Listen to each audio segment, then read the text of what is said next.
One of the largest working class organizations in the country, People's Action, is heading up a grassroots effort called deep canvassing, and it may be driving some of the shifts that we are seeing in the Pennsylvania polls. People's Action director and To See Each Other podcast host George Goehl joins us now to talk about his efforts in rural America. It's great to see you, George. Good to see you, George.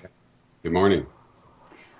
So George, talk to us first about the work that you do. One of the reasons we wanted to talk to you, you have a progressive outlook and you're hoping that people will ultimately vote for Joe Biden.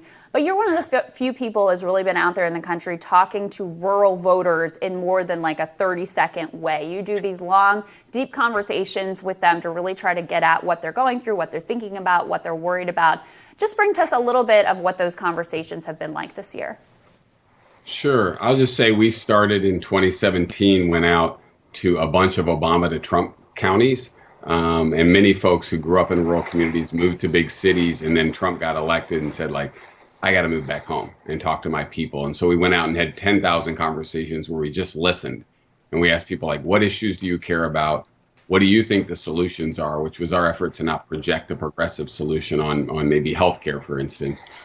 And then we asked people, like who and what do you think is responsible for the declining conditions in the community? And really interesting, and I think like right on for this show, while 41% of people said undocumented immigrants were a major cause of their problems, 81% of people said it was a government in capture by corporations. So we saw different strains of populism in play. And then we started to organize people on the exact issues they identified: healthcare, living wages, addiction, environmental justice, and we won stuff, and people were moving along a path of like waking in terms of like why we got to come together across race if we want to get stuff done.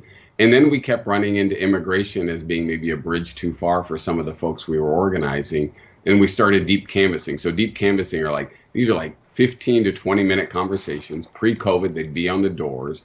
They're grounded in radical empathy, not judging people, actually being seriously curious about what people are up against and how they're making meaning of the world. And then we share a little bit about that ourselves. And our first experiment around this was testing whether we could help people re-examine their views on immigration. It ended up, we increased support for immigrants being included in, undocumented immigrants being included in public benefit programs by 20% from a 15 to 20 minute conversation on the door. So we think we're really on to deep canvassing, and now we're expanding that work into this election.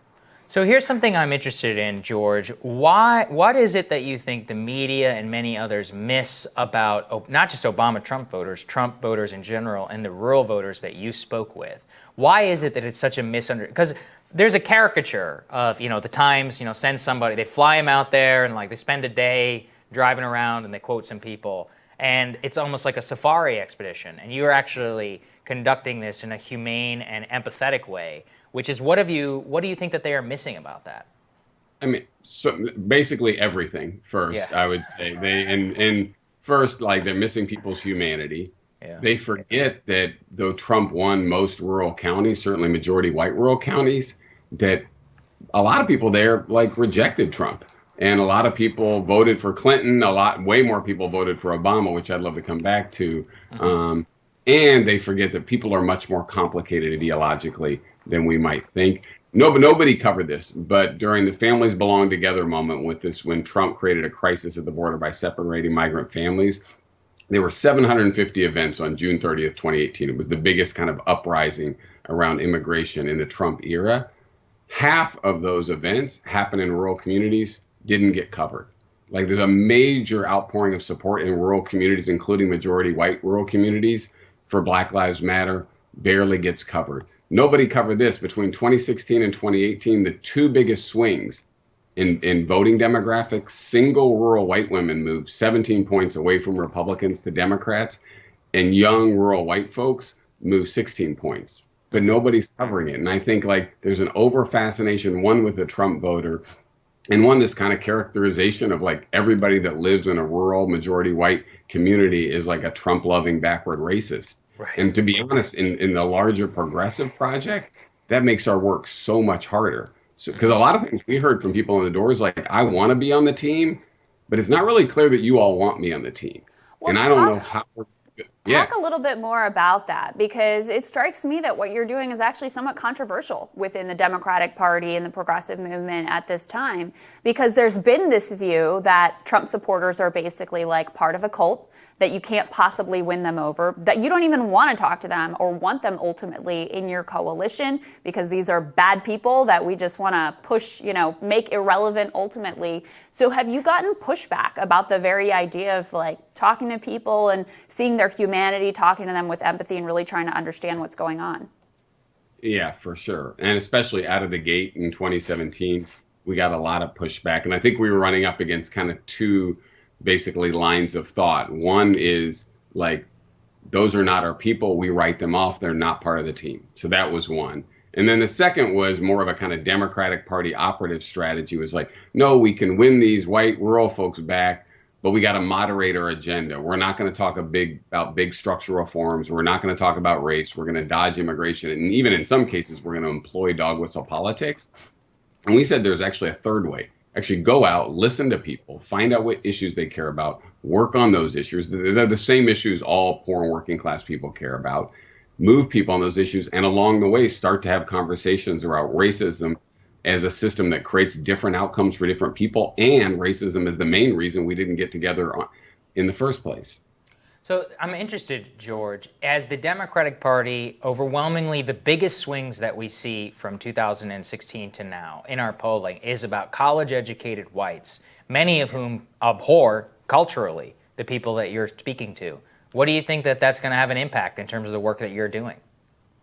It makes the work we're doing so much harder. Like, I think our organizers in Alamance County, North Carolina, or deep in southern Indiana, or up in the thumb in Michigan, feel like they're always trying to clean up the kind of urban, progressive, elite narrative, and the fact that people really don't feel like they're wanted on the team, and they don't see themselves on the team. And I think one of the kind of misconceptions, like, yeah, there's a lot of white people on the Democratic Party and progressive team. There aren't very many poor people or rural people or farmers like that are seen as part of that coalition. So that's why we created To See Each Other, was to tell the story that is way more humane of people in rural communities, what they're really up against. People are really suffering, and they're coming together in ways that buck the trends and challenge the stereotypes. And we do two things. We try to move communications into the same communities that we're working on to help people understand why Medicare for All makes sense, why the Green New Deal makes sense, why supporting Black Lives Matter makes sense. But sometimes we think our biggest communication challenge is making sure that kind of urban blue coastal folks don't write rural folks out of the story. I think that's so well said. You mentioned you wanted to come back to the Obama-Trump voters and some of the dynamics there. What was it that you wanted to underscore for the audience? Yeah, I mean, one thing people don't realize, like, President Obama won 43% of the rural vote. Secretary Clinton won just over 30%.